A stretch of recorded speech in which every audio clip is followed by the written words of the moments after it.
We begin during the 7 Years' War, a pivotal moment in human history for the fate of European powers and their colonial empires. In North America, where the war is known as the French and Indian War, French and British colonies, along with their respective Native American allies, confront each other. After Britain's victory, France is forced to cede most of its North American colonies. Despite being the victor, Great Britain finds itself over-indebted by the war effort and intends to take advantage of its many colonies to bail out its coffers through the imposition of new taxes. In a few years, a series of taxes and laws unfavorable to the 13 British colonies would be imposed. In order to calm tensions with the Native Americans, the King of Great Britain, George III, creates for them a reserve beyond the Appalachian Mountains, forbidding colonists from settling there. Then, new taxes are imposed on the colonies aimed at imports, along with stamp duties on all paper documents in the colonies. Many settlers oppose this move, arguing they could not be taxed by a parliament in London in which they are not represented. Tensions rise as Britain maintains its military presence in the colonies. A new law even forces colonies to provide, if necessary, housing and food to its soldiers. On March 5, 1770, in the streets of Boston, skirmishes take place between a British patrol and the public. The soldiers open fire, killing 5. As the import of tea is taxed, settlers turn mainly to smuggled tea from the Dutch Republic. As a result, the British East India Company, already in financial difficulty, struggles to sell its tea stocks. It then obtains a boost from the British Parliament, authorizing it to sell its tea duty-free in America. But colonists oppose this measure and block the company's ships at the ports. On December 16, 1773, in the Boston harbor, several dozen men, some of them disguised as Native Americans, climb aboard 3 of the company's ships and throw tea stocks into the sea. In reaction, Great Britain imposes punitive measures against the colonies. The port of Boston is closed, and the British reinforce their control over local governments and courts.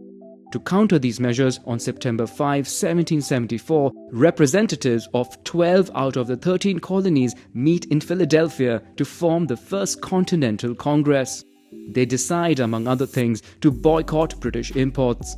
The Congress also decides to meet again in May 1775 to reassess the situation, and invitations are sent out to the other British North American colonies. Independent militias begin to organize. The British learn that one of them is storing weapons in Concord, Massachusetts. About 700 British soldiers leave Boston to disarm them. But the information had already leaked, and the independence fighters, also called insurgents or the Patriots, prepare themselves. On the morning of April 19th, the first shots are fired in Lexington, marking the beginning of the American Revolutionary War. The British Army, in clear numerical superiority, continues its march until Concord. But this time they face hundreds of armed men who force them to retreat. Under fire even as they retreat, British troops finally reach Boston and come under siege. The news spreads within the colonies, motivating new forces to join the Patriots. On May 10th, as an independence militia seizes Fort Ticonderoga, the Second Continental Congress meets in Philadelphia, this time bringing together representatives of all 13 colonies. They decide to unite their independence forces into a Continental Army, headed by General George Washington. On June 17th, north of Boston, British troops launch a counterattack. In spite of heavy losses, they win and repel the insurgents. From Philadelphia, Congress makes a final offer of peace to King George III, but it is ignored. In the north, a patriot army enters the province of Quebec with the objective of convincing the French-speaking population to join them. After the capture of Montreal, a second army joins them to secure the capture of Quebec. But both fail, putting an end to the expedition. In the south too, war spreads, with more and more confrontations taking place.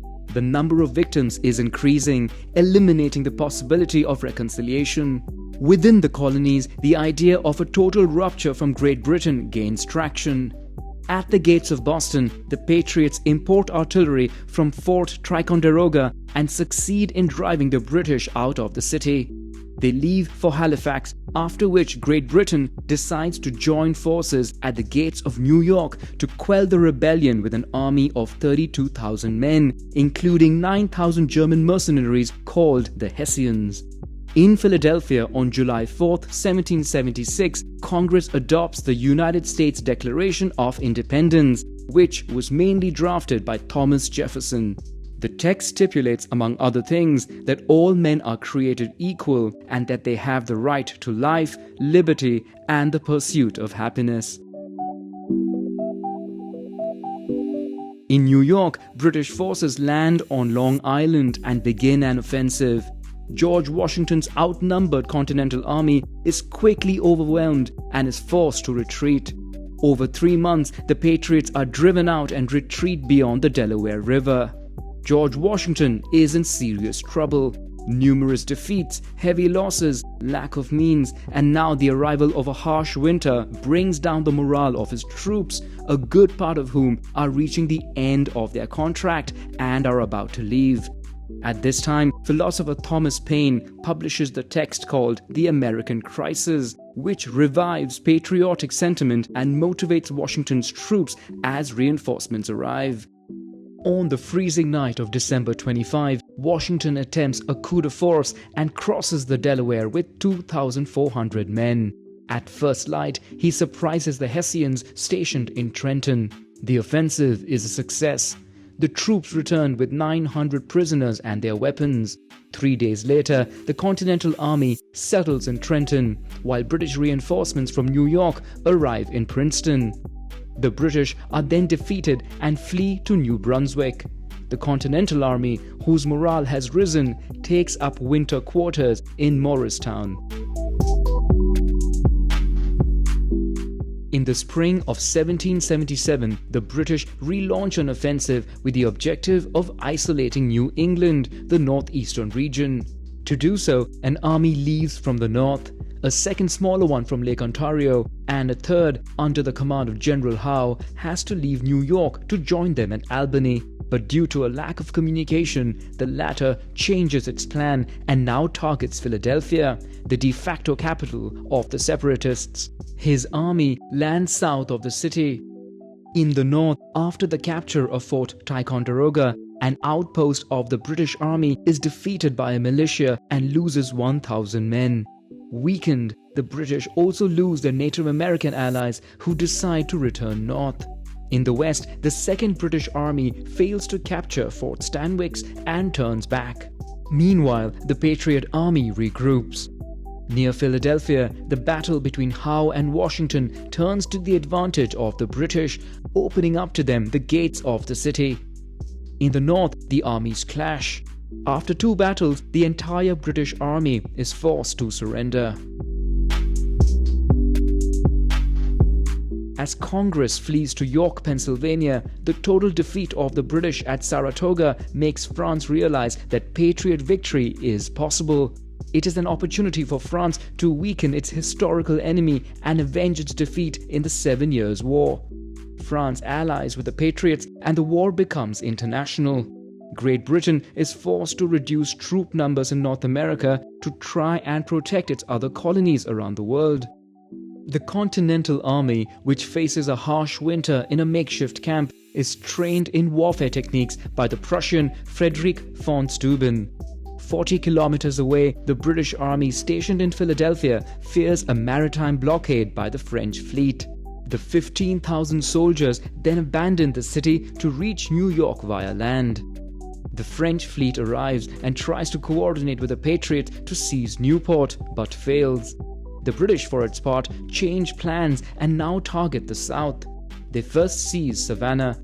In the far west, in remote lands where there are few soldiers, a Patriot militia takes control of the region. Finally, north of New York, the Iroquois, allied with the British, launch raids against the insurgents. In response, a Patriot military expedition charged with demoralizing the Native Americans begins an offensive. 40 or so villages would be razed to the ground, chasing away the residents. The Spanish Empire, which lost Florida in the 7 Years' War, sees this as an opportunity to recover its territory. But Spain, which is already well established in America, does not want to recognize the independence of the colonies. Spain then declares war on Great Britain in the name of its alliance with France. In the West Indies, French and British fleets, both now strengthened, clash. The battle turns to the favor of the French. Taking advantage of their new naval domination, the French try to cooperate with the Patriots to impose a blockade on Savannah, but fail. Further north, after a 6-week siege, the British capture Charleston and take more than 5,000 insurgent prisoners. An army under Charles Cornwallis then goes to face off against the Patriots' army near Camden and defeats them. This complicates the situation for the Patriots. They now decide only to target isolated British troops, avoiding confrontation with Cornwallis's great army. Although the Dutch Republic is neutral, merchants in Amsterdam take advantage of the war to sell arms and ammunition to the insurgents, mainly from St. Eustatius. Irritated, Great Britain declares war on the Dutch and seizes the island. In North Carolina, Cornwallis's army pursues the Patriots and finally confronts them. Despite being smaller in number, the British win, but also sustain heavy losses. The Patriots flee south, while Cornwallis heads for the coast to seek reinforcements and allow his army to regain strength. He then decides to head for Virginia. But further north, a French army that arrived in Newport a year earlier leaves to join George Washington's troops to together fight against Cornwallis's army stationed in Yorktown. Meanwhile, a powerful French fleet enters Chesapeake Bay to prevent any supply routes to the sea. A British fleet tries to end the blockade but is defeated. Finally, French-American armies join forces with the army of the French Lafayette and together lay siege to Yorktown. Cornwallis and his army are overwhelmed and have to surrender. This victory proves decisive. The British still control New York, Savannah, and Charleston, but secretly begin peace negotiations. On September 3, 1783, during the Treaty of Paris, Great Britain officially recognizes the independence of the United States of America and cedes territories up to the Mississippi River. On the same day, Great Britain also signs peace with France and Spain, while peace with the Dutch would be signed the following year with the victory of the British. The United States of America becomes the first European colony to gain independence, while about 50,000 settlers who remained loyal to Great Britain flee to other British colonies, mainly in the north. A new constitution is created with a strict separation of powers between the legislative, represented by Congress, the judicial, represented by the Supreme Court, and the executive, headed by the President of the United States. George Washington is the first to serve this office. A new capital emerges from the land and is named Washington, D.C. In just over 150 years, the new nation would become the world's leading economic and military power.